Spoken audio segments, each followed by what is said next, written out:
Hello everyone, this is Mumbo and welcome back to another episode on the Hermitcraft server. It is episode 91 and today I just want to start things off by saying I apologise that this video is coming out one day late. I was actually away this weekend at Minecon Earth, which as you all know was a pretty interesting event. There was all sorts of new things being announced. There was of course all of the new ocean changes, which I'm going to be talking about later on, and of course just the viewing party and everything like that. It was fantastically good fun. So thank you to everyone that came to the London viewing party. It was really awesome to meet all of you, and I can't wait to do it again in the future. Now, I've just looked through some of my Discord messages, and by the look of things, it sounds like Exuma Void is actually linked up. He's done some work for me, which is very nice of him. He's linked up my tunnel to where the nether hub is. So this is the crazy new nether hub. It's absolutely insane. I love the floor. The floor is incredible. It's like a fading to blackness thanks to all of the different layers of stained glass. It looks amazing. But I think one of these should be connected up into my base. I'll have to look around and see. You know, I've gone through every single tunnel and I don't seem to be able to find it. I don't know if it's been blocked off. I thought this was going to be easy. Found it. Is this one right here. So we are this tunnel. This is our little tunnel right here. Thank you ever so much, Exuma Void. That is perfect. That's really going to help me out. So soon we're going to start doing some decorating. Anyway, aside from all that, we have got some serious projects to work on in today's Hermitcraft episode. Number one is to make this place, the passive mob farm, look a tiny bit cooler. We didn't really do too much work on the decoration here. So what I'm going to do, thing number one, is I'm actually going to take out a big square all the way around it. So we're going to take out all of these blocks right here and just make things look a tiny bit more uniform. Oh, I've just seen it flush. So there we go. If there was any mobs inside the farm there, they would have been shot through into the nether portal. I don't know how efficient this thing is. I don't know how often that's going to be happening, but that would have kicked into gear. Almost there, just the final few blocks to take out now, and I have to say I am starting to regret not building a beacon pyramid up at the top. I believe that was the biggest chunk that kind of stuck out into this area here, but we've almost made it right the way down to the bottom. So as I say, the plan is that we're going to have a nice big kind of rectangular opening going right the way down to the bottom here, and then up at the top we're going to have glass. Now the reason we're using glass is because that is the only type of block that we can use. I'm not allowed to build anything above this, no solid block, because that will then really affect the spawn rates of it, because, well, Exuma did explain it. It's something to do with the way that the chunks load and that they go from the bottom to the top. But to be honest with you, you'll have to ask him. I'm not 100% certain. I don't want to say anything wrong. Right, now with the episode with Exuma Void, we could hear all of these zombies. And we didn't try and go out and find them. But I feel like it sounds like they're coming from all directions. Jeez, it sounds like there's a lot of them though.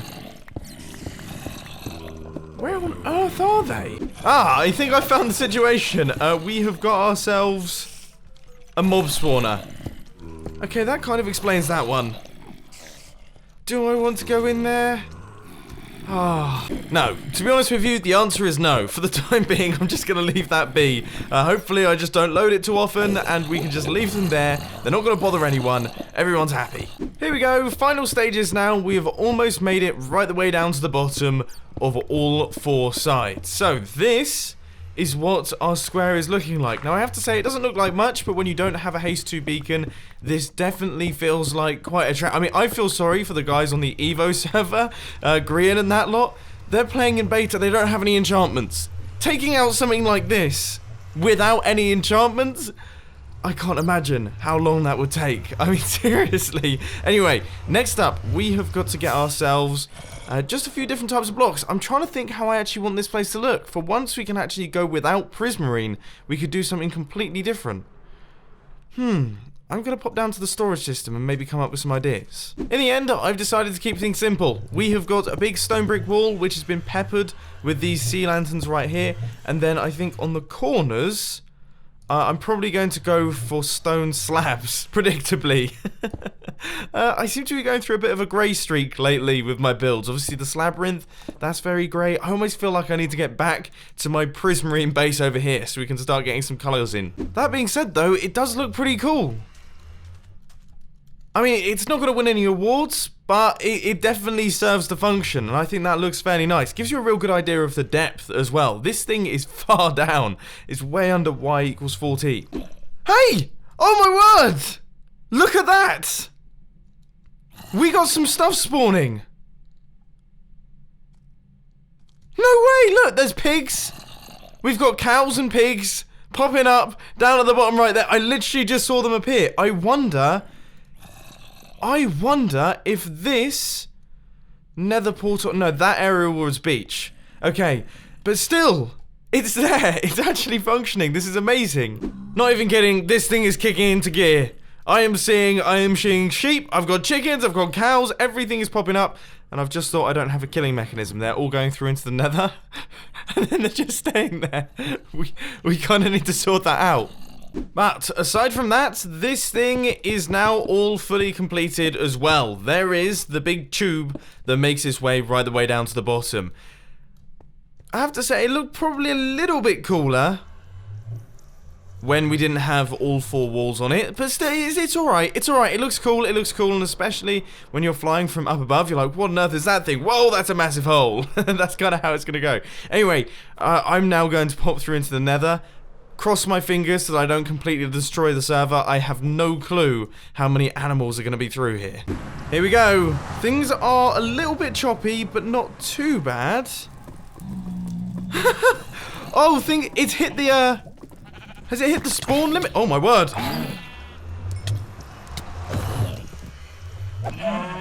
Oh gosh! Dog! No!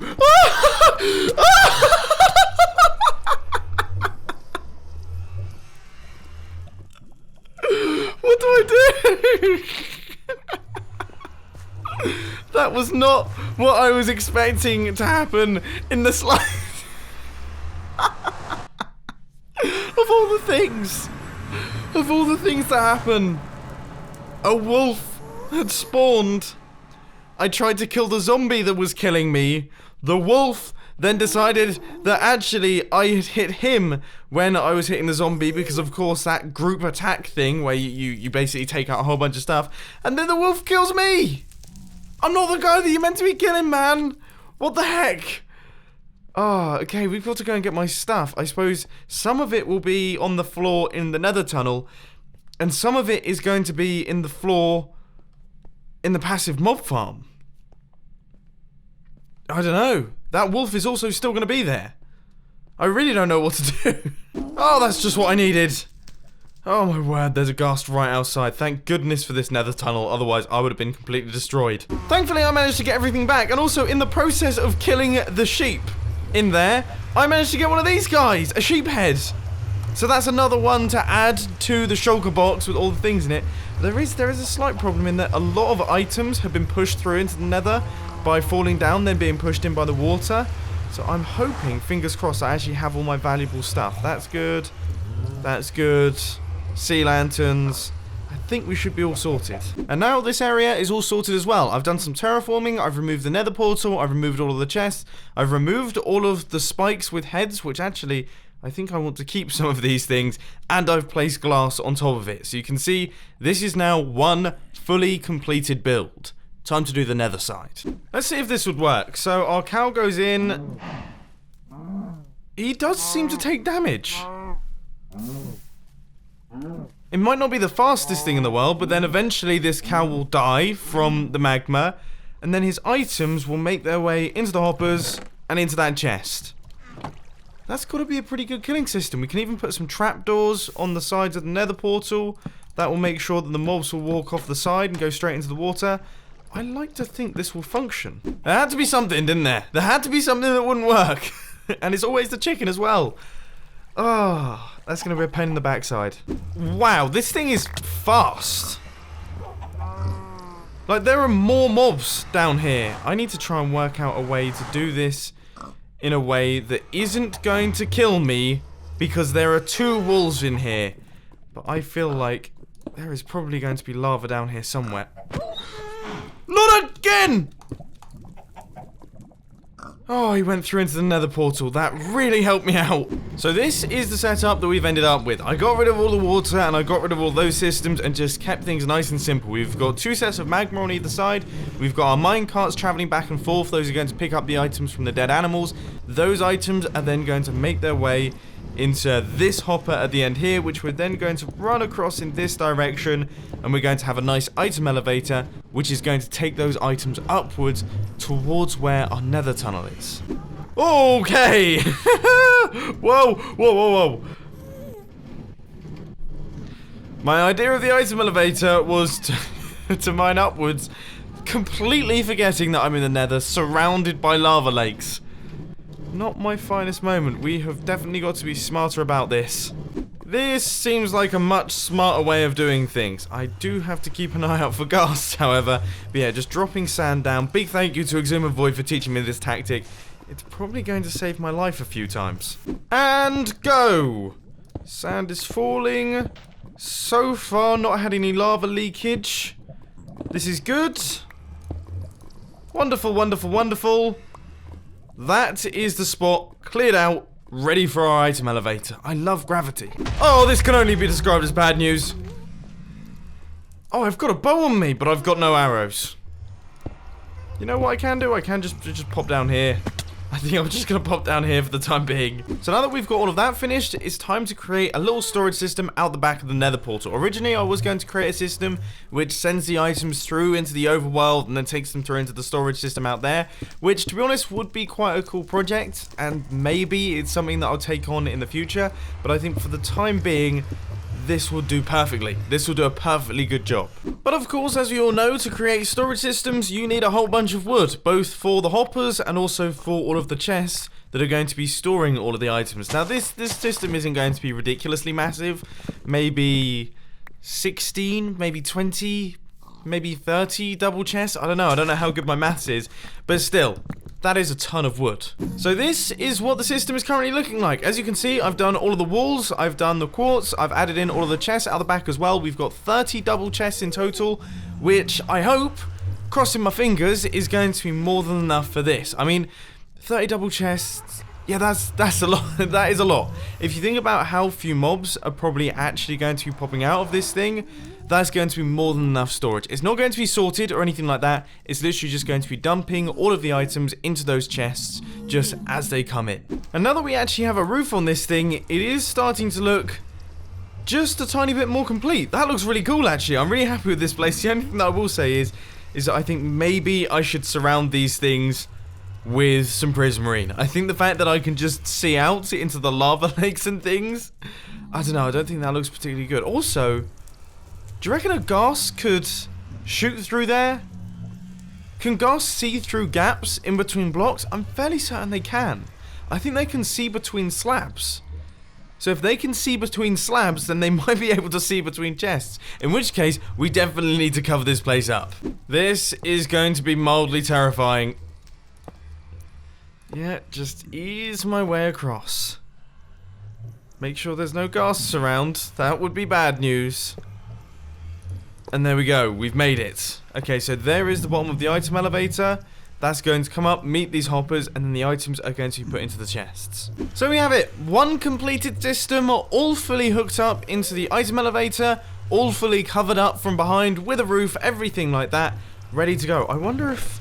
No, it doesn't look like any items have made their way in just yet, but eventually we should start seeing some bits and pieces popping into this place. And of course, now we can kind of cover up this hatch and just plaster it away for the time being. If we run into any issues, then this is the place that we need to look into. So now that all of that is done, I've got a couple hours to kill before I have to finish up recording this episode, and I thought it would probably be a smart idea to sort out my way of transporting items. As you guys know, kind of stuck in the dark ages. I don't use end chests, the ender chests. I definitely don't use shulker boxes or anything like that. And I feel like that really should change. Like, seriously needs to change. So I'm going to pick up some of the shulker boxes that I have somewhere. I've even lost my shulker boxes. So there's one. Oh, there's a couple in there. And also a few of these ones. We're going to dye them, we're going to sort them out, and we're going to make sure that I have like an entourage of them with me at all times, thanks to ender chests. It's been such a long time coming. So thing number one is going to be the rocket box. One thing that often happens to me is I run out of rockets while I'm going somewhere. So it seems like it would probably be smart for me to create a whole ton of them and just store them all inside a shulker box. See, look, I waste them. I'm extremely wasteful with my rockets. And that should just about do it. Final set of fireworks being crafted now. And there we go. And there we go. Very important. This is a good one to have. Okay, so let's style that up. In fact, you know what? I really need the ender chest so that I can actually put these in. This next one is also extremely important and something that I often end up running out of. Food. We've got ourselves a bread bin as well. So that is the white shulker box. However, I'm actually thinking that it would probably be better off to have that as being brown. And oh, wow. Okay. Miscellaneous chest is definitely filling up pretty quickly.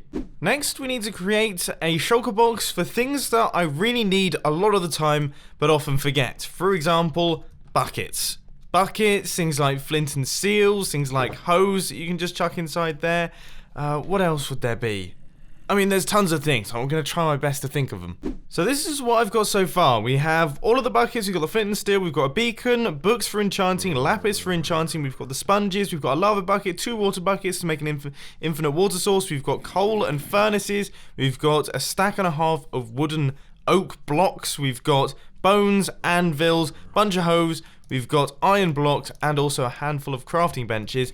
Those are all useful things. I actually, maybe more shulker boxes, shulker shells, ender pearls. Ender pearls will definitely be handy. And torches. Torches are a big one as well. I never seem to have those things. Alright, I think that should just about do it for that one. I've also created a handful of shulker boxes for things like stone. So we have stone, we've got stone slabs and everything like that. So that can be the stone box. And that does that. And then we also have this one here, which is going to be the cobble blocks. I cannot say how many times I've gone to a project and forgotten cobblestone, which means that I can't craft things like droppers and dispensers. That is going to be super, super handy. Also string. String would probably be good in the useful box. And of course another thing that I need is the fancy box. This thing is going to be filled to the brim with all my diamonds and everything. And I have to say, I actually thought I had a lot more than this. I don't know if I've lost it or if I've just, I don't know, it could be in a different base. I'm not 100% certain, but that is a tiny bit concerning. The next one is, of course, the Redstone Choker Box. Now, this is an incredibly important one. We've got repeaters, comparators, redstone blocks. We've got levers, we've got buttons, we have tripwires, we've got pressure plates, all sorts of string, pistons, slime blocks, and everything. Now, realistically, this isn't meant to be used as my only source of redstone, okay? That's not the way that I want to use these things. I kind of just want to use them as backups, just in case I forget something. I can quickly pick it up from the shulker box and not have to worry about having to go to and from my base too frequently. That's kind of the goal of these things. They're like backup storage to go alongside my main storage, which I'm going to be carrying with me at all times. Oh, I need a redstone torch in there. Just one redstone torch for the time being. Yeah, I think that will do. It's like a placeholder. This one here is going to be another super useful one. This one is going to be called the base box. Now, as I'm sure you can tell from this here, it basically has all the blocks that I use to actually build my base. So we've got all the different types of prismarine, we've got sea lanterns, we've got light blue stained glass, all that sort of thing, as I say, inside the shulker box. I really feel like I should have done all of this much sooner. Like, much sooner. So there we go. I think that's going to do it for the time being. Now, of course, I am going to add to this collection over the next couple weeks and months, deciding on what things I need quite a lot and what things I don't need, switching out some of the boxes, changing what I'm actually carrying about with me. But for now, it looks pretty good to me. I mean, we've got the bread bin, we've got the rocket box, we've got the handy box, we've got the stone box, the cobble box, we've got the shulker box, which we're going to swap out to be the fancy box. This is our nerd box, and then we have the base box. Perfect! Perfect, perfect, perfect. This is a really, really strong selection, and I'm looking forward to taking on future projects with a decent amount of inventory just being carried along with me. But anyway, ladies and gentlemen, I hope that you've enjoyed this latest episode of Hermitcraft. If you did, please also hit that like button, and if you really loved it, then make sure to subscribe. But thanks for watching, guys. This has been Mumbo, and I'm out. I'll see you later. Oh, and as per usual, check out the latest film on the filming channel. Link will be on the end screen. I can't believe I just messed up my outro.